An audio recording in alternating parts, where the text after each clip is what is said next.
combustion analysis. We also talk about calculations of formulas like the empirical formula, the molecular formula. Now, the first thing that I want us to understand is concentration itself. The measurements of concentration. How do you get to measure concentration? Now, first, let's start. If we are talking about concentration, really, if we say concentration, what are we talking about? So, concentration itself is just the amount. Okay, you're talking about amount of something divided by the solution in which it is dissolved. Let's say, for example, I've got a cup. So in this cup, I get sugar, I put there, and then I also add water. So to find the concentration is going to be amount of what I've added. So we say amount of solute. Okay. So that thing that we have added, that is the solute. And then the thing in which we have dissolved is the solvent. So over amount of solvent. So this is general, the formula for concentration. Amount of solute divided by the amount of solvent. Now there are different expressions that we can use for concentration. Normally, mostly when we are talking about concentration, we just refer to one thing. So the first one is known as molarity. So this molarity is a capital M. Now, molarity is a type of concentration, meaning that it should also be amount of solute divided by amount of solvent. But then the amount of solute, remember solute is what has been dissolved. The amount of solute in this case is given in moles. Okay, moles. And then the amount of solvent, let's say you have dissolved in water. The quantity of water that we are dealing with here is going to be volume. So molarity is number of moles over volume. Now we know number of moles, the SI unit is a mole. The volume that we use here, the SI unit that we are going to use is liters. Now 1 liter is the same as 1 cubic decimeter, meaning that the unit for molarity can also be mole per cubic decimeter. So this is going to be the unit for molarity. Okay, very important to take note of that. So we can actually arrange this formula to find any quantity that might be given. So we can also make number of moles as subject to the formula. So you can say number of moles is going to be equal to molarity times volume. So that is what we can get from this formula. Okay. And then another form or another way in which we can express concentration is using molarity. So molarity is different from molarity. You can see one has got a capital M, one has got a small m. Okay, sorry, one has got R and one has L. Now what I was meaning is that for the molarity, the one with R, what we use is capital M, and then the one with the one with L, the molarity, what we use is small letter m. Now, what is molarity? Molarity is the moles. So you also remember the formula is the same. Concentration is amount of solute over amount of solvent. The amount of solute or the amount of what has been dissolved will still be in moles. But what will change will be the amount of solvent. Instead of using the volume of the solvent, we are going to use the mass of the solvent. Okay. So therefore the unit for molarity is going to be mole per kg. So you use kg and not anything else. Okay. So that is molarity. Now Remember we said the SI unit for molarity is mole per liter or mole per decimeter cubed.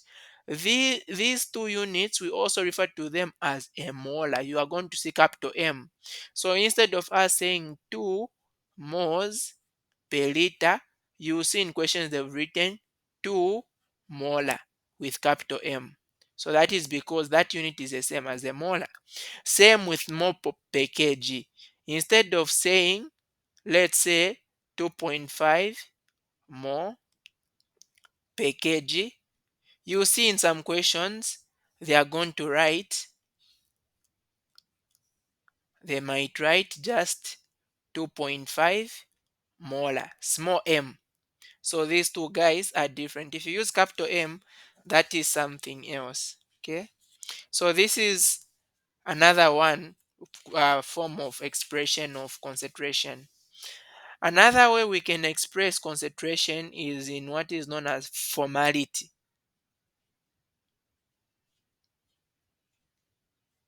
Formality is going to be given by capital N. Now, what is formality? Formality is defined as the number of gram formula units of a solute divided by the volume of solution. So, formality is more the same as molarity. But the only thing is that for formality, we are specific with what we are talking about. Formality, what are we talking about? We are talking about an ionic solid, for example, sodium chloride. Now, instead of saying number of moles, we don't say number of moles, we say gram formula unit and then divided by the same volume. So that is the only difference. But basically, these two guys are going to be the same. So molarity, formality. We also have something else which is known as normality as another expression of concentration. Okay, normality.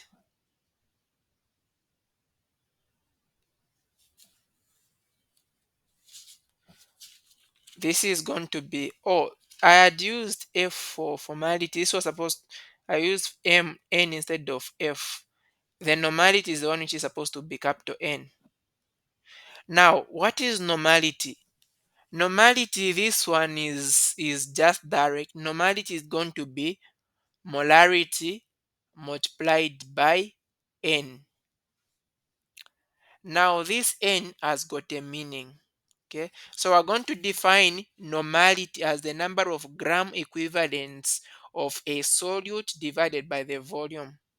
Gram equivalents of a solute divided by volume. So meaning the other formula I can write is gram equivalent divided by volume. Now these gram equivalents that we are talking about, I've written W. W is representing weight. Now, here if I talk about weight and the gram equivalent is just the same thing. Okay, that is the same thing. There are different ways in you can calculate that gram equivalent, but then that is not the concentration for your level. I just wanted to mention this. So the one you need to pay attention to is molarity. This is the one you need to pay attention to because it's the one that you are going to be asked. Okay. Now, apart from these, which you can see with larity, there are other forms in which we can express concentration. They are not the only one. It's not only these. Now, this n is just for me to mention something. This n that we can see here is just representing, let's say for a compound like this one, hydrogen chloride. This is an acid. If it disassociates, it will give you one proton and two chloride ions. So this one proton will represent a value of N. Things like sulfuric acid, if it disassociates, to give you two protons and then a sulfate. So then N there is going to be 2. Now there is a number of ways in which we can find that N is not only for acids, it can be for salts, bases, but then that's not our concentration. Okay. Concentration can also be expressed in other ways. For example, we can express concentration in percentage weight by volume. And if you're expressing concentration in percentage weight by volume, let's say I have got a cup. In this cup, let's say I add salt. Okay. And then there is also water. I've added salt. So percentage weight by volume, you are going to get the weight of the salt that you have added. Remember, the formula is amount of solute divided by amount of solvent. So I'm going to get the weight of the solute. In this case, it's a salt, but it should always be in grams. Okay, and then I'll divide by the volume because it's percentage weight by volume. We are going to divide by the volume. Now, volume should always be in mils. Take note of that. Because this is a percentage, I'm going to multiply by 100%. Now, you might see such, so take note, very important. Okay. The other one is known as, another expression that we can use is going to be percentage weight by weight. Now, percentage weight by weight, I'm going to get the weight of the solute, and that is also going to be in grams.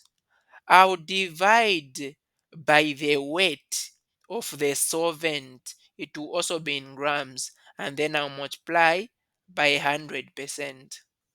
Another expression that I can use is known as percentage volume by volume. So percentage volume by volume is I'm going to get the volume of the solute, and it should be in mils. You are going to divide by the volume of the solvent. It should also be in mils, and then you multiply by 100%. That is how you determine this concentration. Let me just give maybe one example. Let's say we have been given 60 grams of salt, okay, and then 60 grams of salt, which let's say it's dissolved. 60 grams of salt is, let's say, dissolved in, let's say, 100 mils of water. You want to calculate the percentage weight by volume. So percentage weight by volume is going to be the weight of your solute, and that is 60, should be in grams, and then the volume of your solution, okay, and it's dissolved in 100 mils, and then multiply this by 100. So this is going to be like a 60% weight by volume. So this is going to be the answer. When you are calculating this, always make sure that you follow the units which are here. Okay. So meaning if the volume, let's say, was given in liters, you need to convert to mils. Let's say if the mass was given in kg, you need to convert to grams.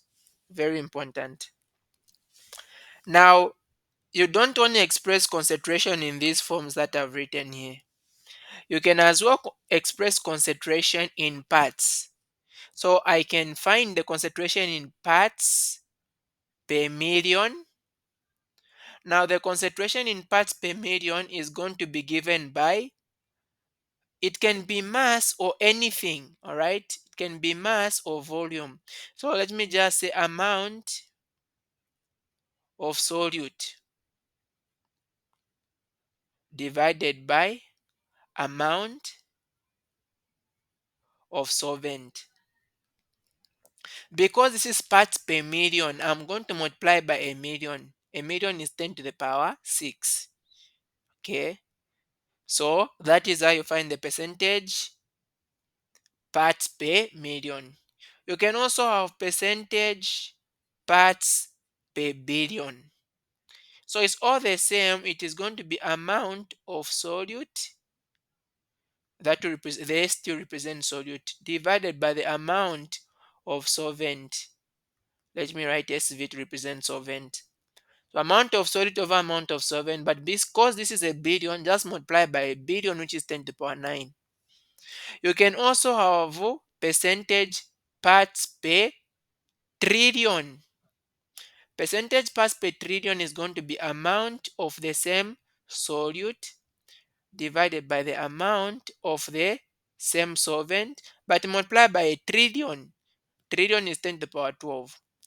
These are not the only ones. You can also have percentage parts per thousand. Okay. Now you can say this is TT, this is TT. So PTT, PTT. So you need to know the one they've given you. So they've given me 1,000. I can even write the full word so that I don't confuse these two. But percentage parts per thousand is going to be just the amount of solute divided by the amount of solvent multiplied by 1,000. 1,000 is 10 to the power 3. Now, when you are using these guys, you need to make sure that whatsoever unit that you are using on top is the same unit that you are also using down. If on top I'm using moles, I need to use moles down. If on top I'm using concentration, or unless I'm using mass in kg, you need to use the mass in kg down. If on top I'm using, let's say, mils, I need to use mils down. You need to use the same thing on top and down. If you just use something different, you are going to get it wrong. Okay? So let's say I have got 10 parts per million, and then I've got 10 parts per billion, and then I've got 10 parts per trillion. What does this mean? Now, think of this. I have got a cup. Let's say I've got a teaspoon, right? A spoon. And then I grab sugar. And then I've got these three cups. I've got a cup like this. I've got a cup like this. And then I've got a cup like this. They are all filled with water. And then I'm adding that sugar. So can you tell me which one do you think if I add the sugar is going to be filled? Or which one is going to be more concentrated? Is it cup A, cup B, or cup C? Which one do you think is going to be concentrated?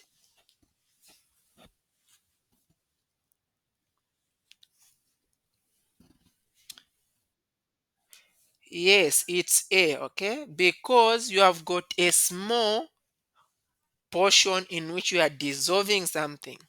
So that is also the same way the concentrations are written on top. 10 parts per million is a bigger concentration than 10 parts per billion.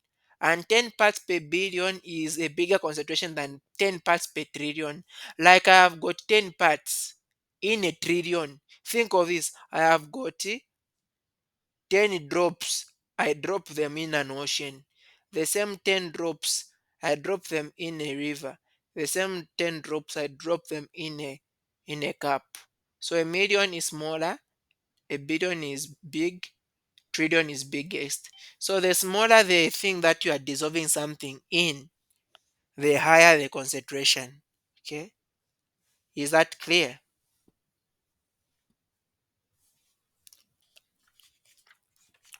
Okay, hope you have gotten that. Now, another thing that we should be able to understand that we are supposed to talk about is percentage composition and also understanding the empirical formula and molecular formula. Now, when we are talking about percentage composition is just the amount of something that is present. Okay, just the amount of a certain part that is present in the total. Let's say, for example, I'm talking about water. So, in this water that I've written, I want to find out how much of hydrogen I have. Then, how do I find that? First thing is I'm going to just determine the molar mass. I'm going to use the rounded off. The molar mass for oxygen is like S16. And then I've got two hydrogens, and the molar mass for each is a 1. So this is going to give me 18. If I want to find out the percentage composition, the percentage of hydrogen in water, I'll just get how much hydrogen is there. You can see now all these guys are in grams per mole.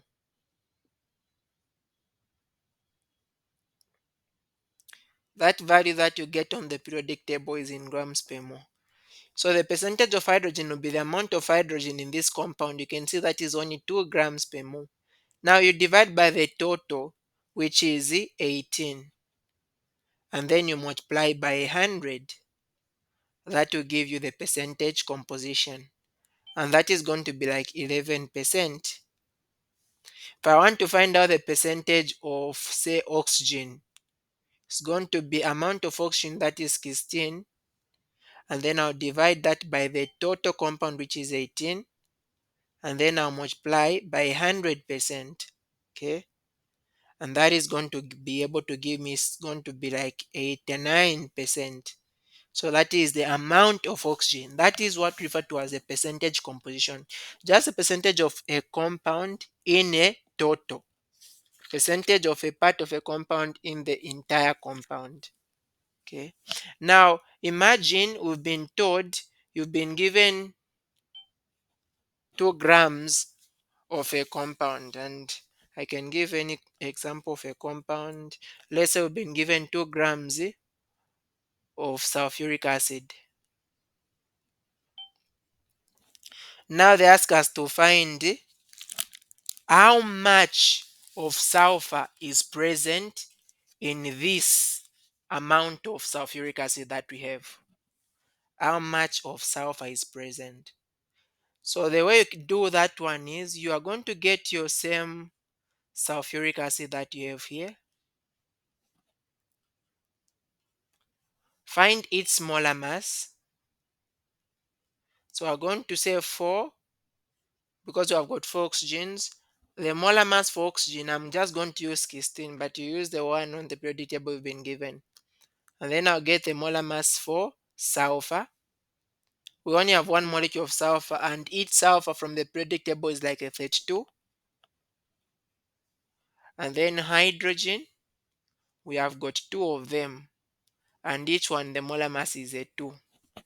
So this is going to be 4 multiplied by 16, that is a 64. And then we are going to add the 32, and then we are going to add the 2. That is going to give us 98 is in grams per mole.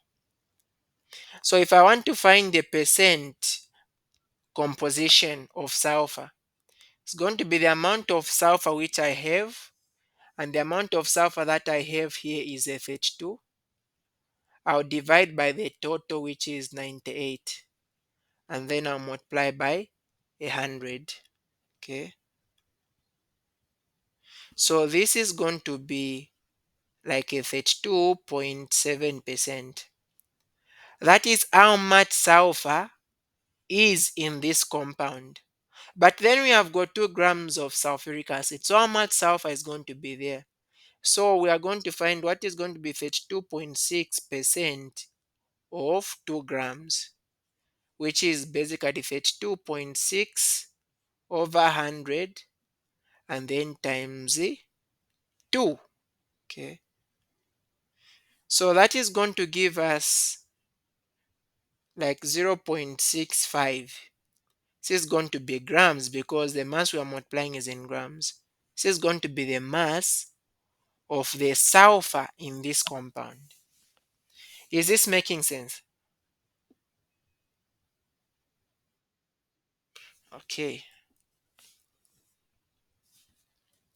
Now, another thing that we need to understand is the empirical formula and molecular formula.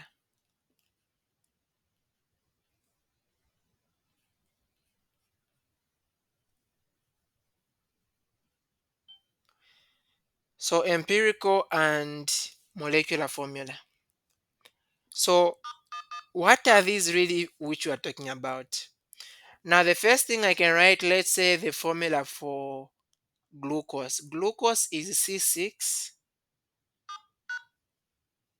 C6H12 and then O6. This formula that you can see is known as the molecular formula of glucose. Molecular formula. Why is it the molecular formula? Because it is a formula that shows the actual number of atoms which react to form glucose. The actual number of atoms which are present in the glucose molecule. That's the molecular formula. Now, this formula you can see I can divide through by 6. So I can get C with a 1, but we don't show 1. And then H with a 2. And then O with a 1, but we don't show a 1. This is going to be the empirical formula. Empirical formula is a formula that shows the simplest whole number ratio of a compound. Simplest whole number ratio. Okay, it is important to understand that it is simplest whole number ratio. So basically, that is how you get to determine the empirical formula and the molecular formula. But then you can be given some questions where you need to do some calculations, all right? So you need to be able to answer that. Now, say you've been given a compound. Okay, let's say they've told you that a compound contains carbon, oxygen, and hydrogen. Now, of the all of these that you contain, let's say they've told you that this compound contains, say, 36%, okay, 36% carbon and say 6.7% oxygen. They ask you to determine what the molecular formula, the empirical formula is going to be. The question is, how do you determine the empirical formula for such a one? Now, you need to be able to know the percentage of all the molecules or all the atoms that you've been given. I just know of carbon and oxygen. But I know that if I add the percentage of each atom, it needs to add up to 100%. So what I'm going to do is for the hydrogen that has not been given, percentage composition of hydrogen is going to be, I'll just get from 100%, I remove 36. Okay. Oh, I didn't even write properly this one. I said this was 36.75. So I'll remove that 36.75. I'll also remove the 6.7. And that will give us something like a 56.55%. So if I want to determine the empirical formula, first thing that I'm going to write is I'm going to write the elements. Okay. I'm going to have my elements. Can I just write E instead of me writing everything? Okay. Can go on.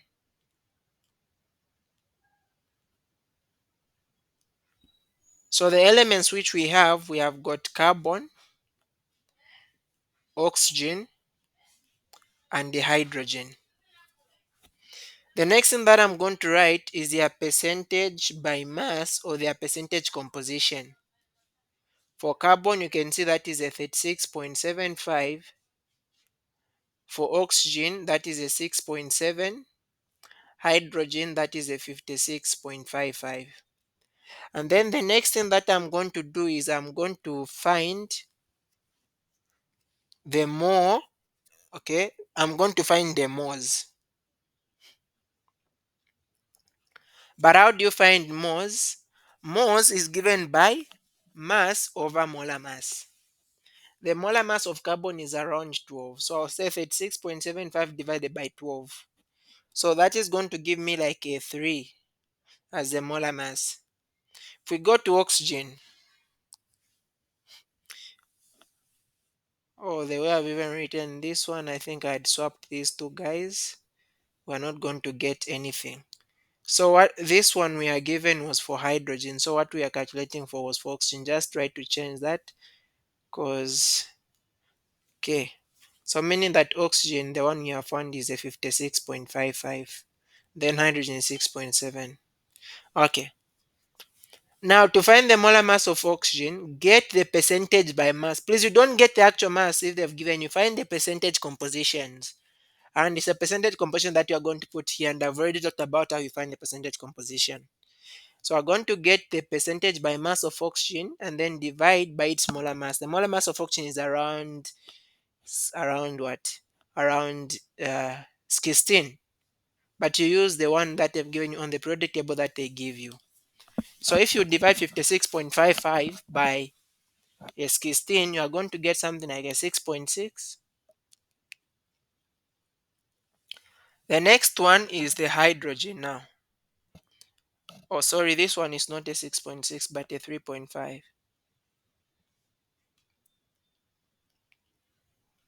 If you get 6.6, the molar mass for each hydrogen is a 1. You divide by 1 to still give you 6.6 or 6.7 in this case. Now, when you are writing a compound that contains the three atoms, you always start with carbon and then hydrogen and then oxygen. You don't write as COH. You write them in this order. Okay. So I just changed this, but we're going to write at the end. When you do this, the next thing that you need to write is the mole ratio. Mole ratio, look at all these numbers and then you divide by the smallest number amongst them.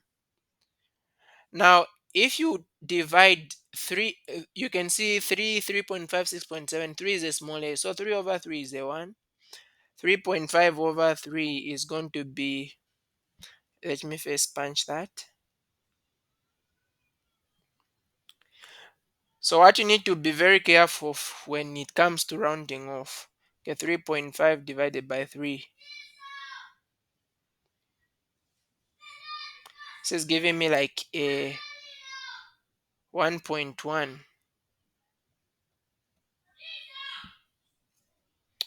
So I've made too many mistakes here.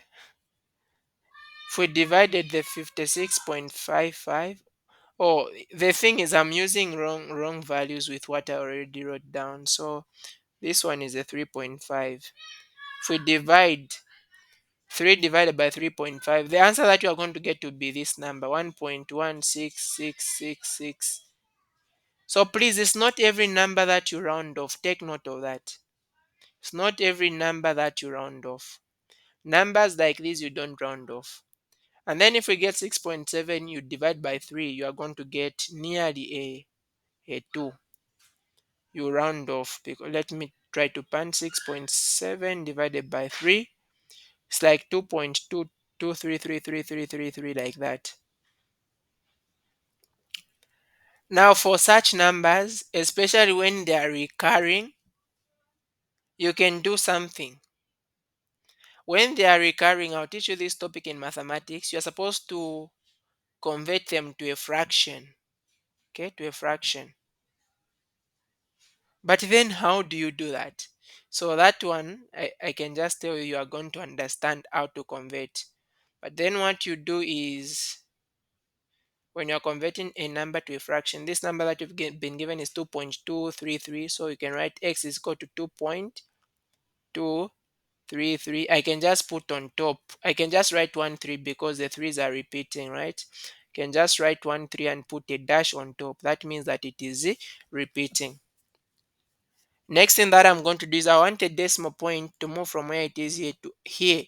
Should be in front of that number that is repeating. So what I'll do is I'll multiply the equation by 10. So it becomes 10x is equal to 22.3. Okay.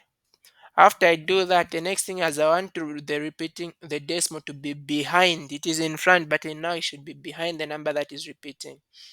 So what will happen is that I multiply the first equation by 100 or the second equation by 10. So it becomes 100x is equal to 223.3. Now I'll subtract these two equations. 100 minus 10, that is going to be a 90x, and then 223 minus 22, that is going to give us like a 201. So as a fraction, this number is the same as 201 over 90. But you can see this is not significant, this is not important, so I can just round off this value to 2. But for this other number here, if I do the same, I convert it to a fraction, I'm going to get 7 over 6. Now I neglected this because the number is too big, but for 7 over 6 I can write it like that. So at this point, look at what I've found. I've got a 1, I've got a 7 over 6, and I've got a 2. I need, remember, empirical formula is a simplest whole number ratio. So because there's a denominator of 6 here, I'm going to multiply everything by 6. I'll multiply this one by 6. I'll come and multiply this one also by 6. Also multiply this one by 6. So the simplest whole number ratio that you are going to end up with, you are going to have carbon 6 times 1, that is going to be 6. Remember I told you if you write hydrogen first, if I multiply 2 by 6, that is going to give us a 12. And then if I multiply 6 by 7 over 6 for oxygen, that will just be a 7. So this will be the empirical formula. So that is how you determine the empirical formula for here. Okay. Now let's do some questions so that you just understand this well. The first one here, aniline, a starting material for urethane plastic forms. And these questions are from exam paper, so make sure that you understand. We've been told it consists of carbon, hydrogen, and nitrogen. When you burn, combustion of such a compound yields carbon dioxide, water, and nitrogen as products. If the combustion of 9.71 grams of aniline formed 6.63 grams of water and 1.46 grams of nitrogen, determine its empirical formula. Now, this compound aniline, we only know that it contains carbon, hydrogen, and nitrogen. We don't know its formula, so I can just say X. But you've been told that if it undergoes combustion, combustion is burning in oxygen. Okay. Every time you hear of combustion, it means that something was reacted with oxygen. So when you react this compound with oxygen, we've been told that what you form is carbon dioxide, water, and nitrogen. But you've been told when you burn 9.71 grams of this same aniline, you are going to form 6.63 grams of water and also 1.46 grams of nitrogen. Now I want to determine its formula. So how do you go about such a question? Well, the question is just direct. What you are going to do is you are going to find the number of moles of all the compounds that you've been given. Okay, so find number of moles on the product. We can see we have got a nitrogen gas. So the number of moles of nitrogen is going to be equal to what? Mass over molar mass. The mass has been given, that is 1.46. The molar mass of nitrogen, each nitrogen is like 28. Okay, each nitrogen from the periodic table is around 14, like a 14.00674. But because there are two, so multiply by 2, the molar mass you are going to get to be 28.0134. If you punch this on the calculator, let me see, let me get to punch that. Or if you have punched, you can tell me the value. 1.46 divided by 28.0134. This is giving me a 0.0521179. This is in moles. Now, what we want to find is the number of moles of each atom Each atom, what we have found here is a molecule, nitrogen molecule. Okay? But then, if you can see, in each nitrogen molecule, how many nitrogens do we have? Look at the formula. In each nitrogen molecule, how many nitrogens do we have?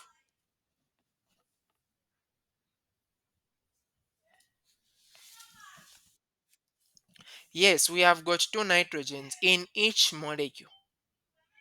Okay?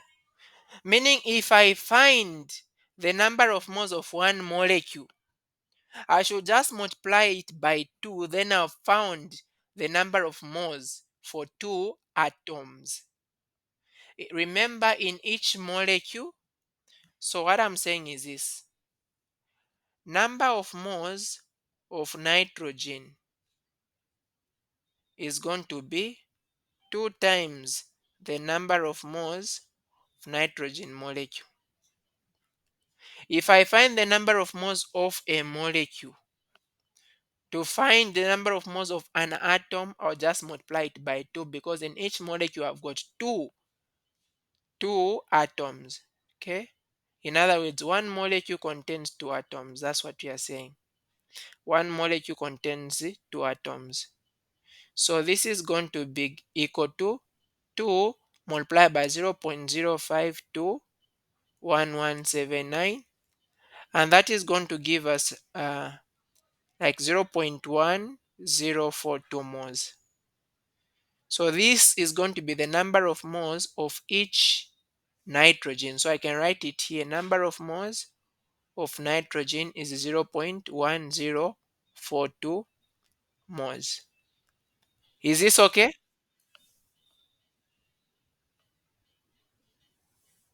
Is there any question on this one? Okay. So after finding that, we need to find the next thing. We are going to use our water.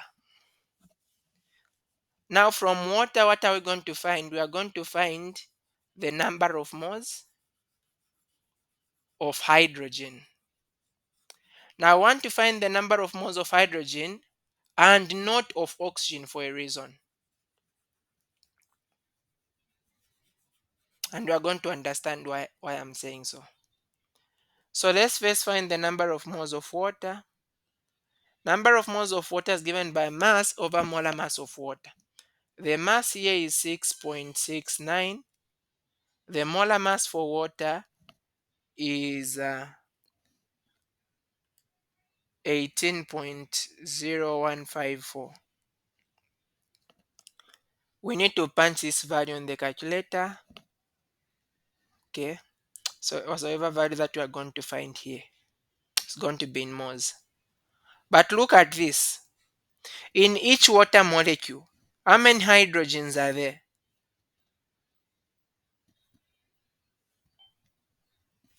In each water molecule, how many? So there are two.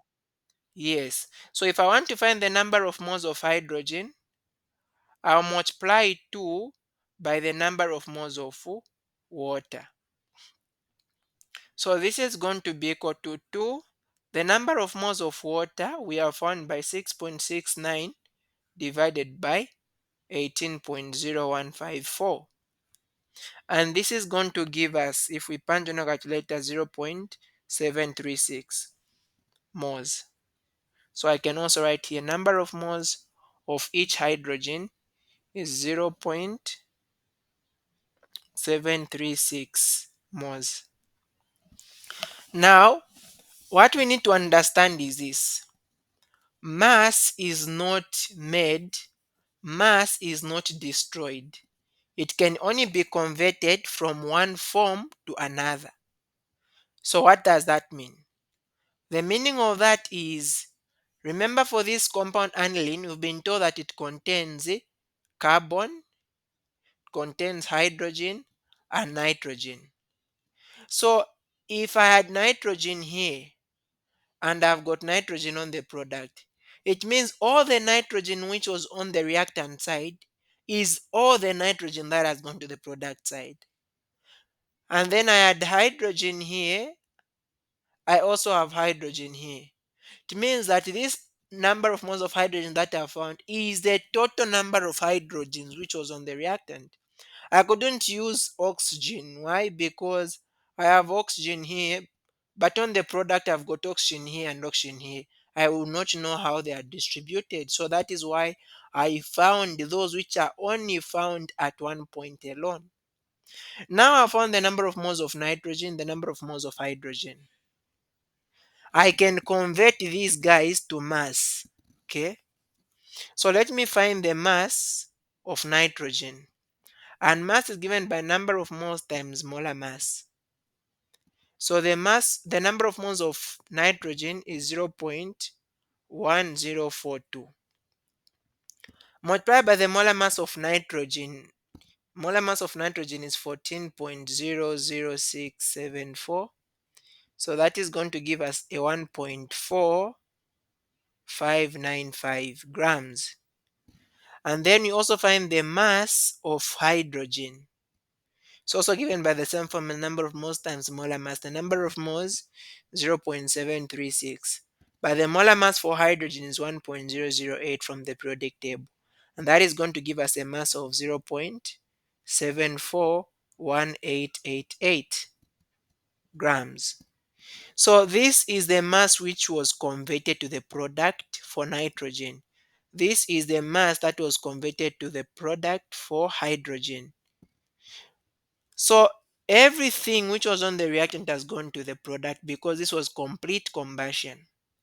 So now the question is, how much mass of carbon went to the product? So to find the mass of carbon which went to the product, we'll just get the mass which we had at the beginning. So at the beginning we had 9.71. Now this 9.71, 1.4595 was converted to the product, and then 6.741888 was also converted to the product. So if we remove these two guys, it will give us the mass of carbon which remained, and the entire carbon which remained was converted to carbon dioxide, and that is going to give us like a 7.5086 grams. This is the mass of carbon. We need to find the molar mass of carbon now, and also the number of moles. Number of moles is mass, so the mass of carbon is 7.5086 divided by the molar mass, and the molar mass for carbon is around a 12, so that is 12.01. So that will give us the number of moles of carbon, and that is going to be 0.625 moles. When you find all the number of moles, now you can use that number of moles in your calculation to determine the empirical formula.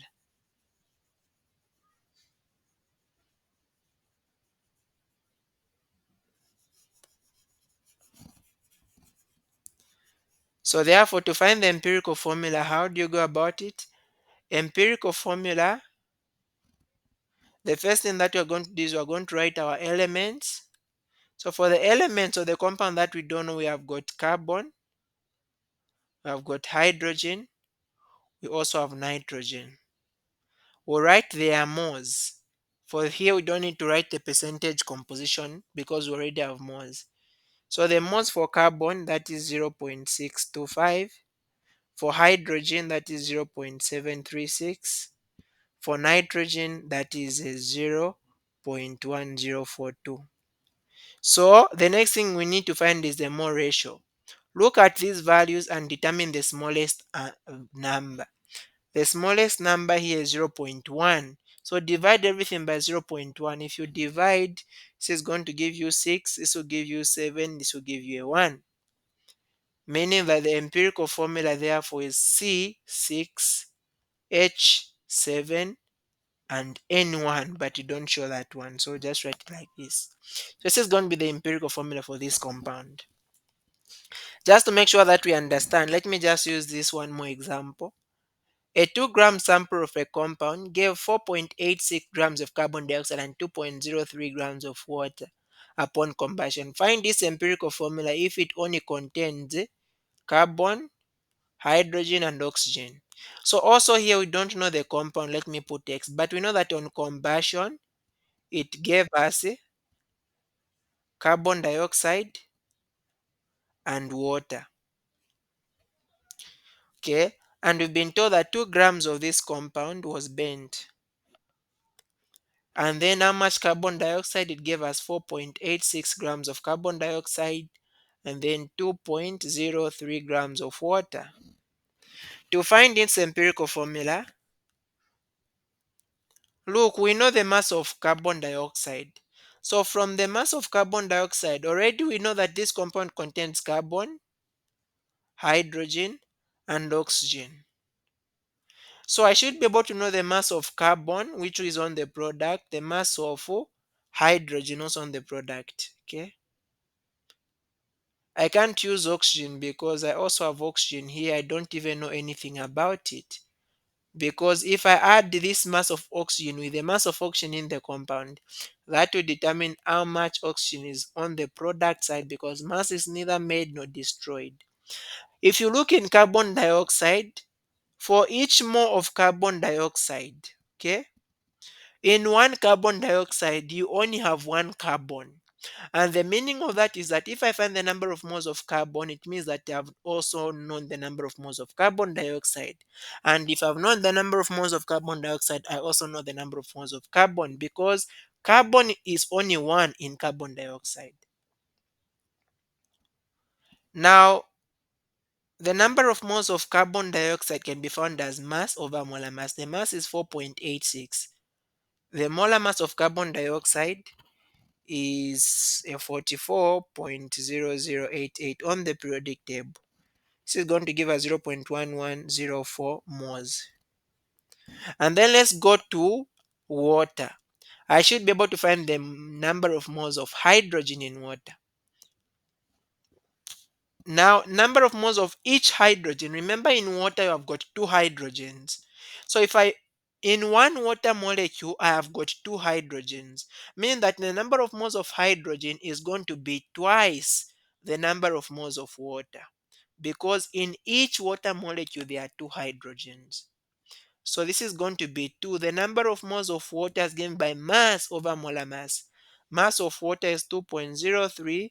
Molar mass for water is 18.0154. So therefore the number of moles of hydrogen is going to be 0.225 if we punch on our calculators, that is in moles. The next thing that I'm going to do is I'm going to convert this number of moles that we have to mass. So the mass of carbon, remember mass is just number of moles times molar mass. So the number of moles is already 0.1104. The molar mass for carbon is 12.01. So if we punch this on our calculators, we're going to get 1.3259 grams. Let's also find the mass of hydrogen given by the same formula, number of moles times molar mass. The number of moles is 0.225 multiplied by the molar mass of hydrogen, which is 0.1.008, and that is going to give us 0.227 grams. So I know the amount of hydrogen which was present in our compound, which we don't know the amount of carbon. The next thing is I need to find the mass of oxygen which is present in this compound. And the mass of oxygen is I'll get the mass of the entire compound, which is 2 grams. I remove the mass of the other two. So I've got 1.3259 and then I'll remove 0.227. If we punch on our calculators, we are going to get, sorry, that's not, that's the correct one, 0.227. I thought I missed the number. That is going to be 0.447 grams.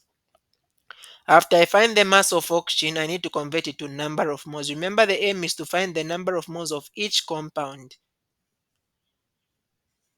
The number of moles of oxygen is going to be mass over molar mass. The mass is 0.447. Molar mass of oxygen is 15 0.9994. If you punch this, you are going to get 0.0279. So now that we know the number of moles of each element, I'll now write element. I have got carbon, hydrogen, and oxygen. I'll write their moles. What are their moles? For carbon, it is 0.1104. For hydrogen, it is 0.225. For oxygen, 0.0279. The next thing is now you need to find the mole ratio. The mole ratio is just look at these numbers and determine the smallest number amongst them. So 0.00279 is the smallest. So divide everything by 0.0279. If you divide the number of moles of carbon by that number, you are going to get a 4. Number of hydrogen by that number, you are going to get 8. And then this number divided by itself, you get a 1. Meaning that the empirical formula carbon, you can see we have found 4. Hydrogen, we have found 8. Oxygen, we have found 1. So this is going to be the empirical formula for this compound.